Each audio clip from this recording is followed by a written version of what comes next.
একটি সুন্দর রাস্তা ড্রয়িং করব, একটি সুন্দর ঘর ড্রয়িং করব এবং দেখো আমরা কিভাবে সিনারি ড্রয়িং করি। তো বন্ধুরা মন দিয়ে সম্পূর্ণ ভিডিওটা দেখতে থাকো, তোমরা কিন্তু খুব সহজে এরকম সিনারি ড্রয়িং করতে পারবে। দেখো প্রথমে সিনারিটি ড্রয়িং করার জন্য ঘর ড্রয়িং করে নিচ্ছি। তোমরা এখানে ঘরটা ড্রয়িং করার সময় স্কেল নিতে পারো, তাতে কি হয় তোমাদের ঘরের যে আউটলাইনগুলো ড্রয়িং করবে, ঘরের চাল বা ঘরের খুঁটিগুলো, তখন সোজা ড্রয়িং হবে, সম্পূর্ণ আর সুন্দর ড্রয়িং হবে, অসমান হবে না। তো বন্ধুরা এই যে আমি আউটলাইনে টানছি, এরকম আউটলাইন টানার সময় তোমরা স্কেল ইউজ করবে আস্তে আস্তে, তারপরে ধীরে ধীরে তোমরা খালি হাতে ড্রয়িং করার চেষ্টা করবে।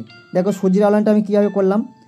প্রথমত তোমরা ছোটো কোনো ছিপি নিয়ে নেবে, বোতলের কোনো ছিপি নিয়ে নেবে, নিয়ে তোমরা ড্রয়িং করার চেষ্টা করবে, সূর্যটা সুন্দর গোল হবে। তারপর ধীরে ধীরে তোমরা প্র্যাকটিস করতে করতে দেখবে তোমাদের আস্তে আস্তে হাত যখন আস্তে আস্তে প্র্যাকটিস ইজি হয়ে যাবে, তখন তোমরা সুন্দরভাবে ড্রয়িং করতে পারবে সূর্যের আউটলাইন।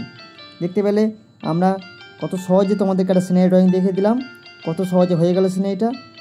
তো বন্ধুরা এবার আমরা দেখো সূর্যের যে ছায়াটা আমরা এবার ড্রয়িং করছি।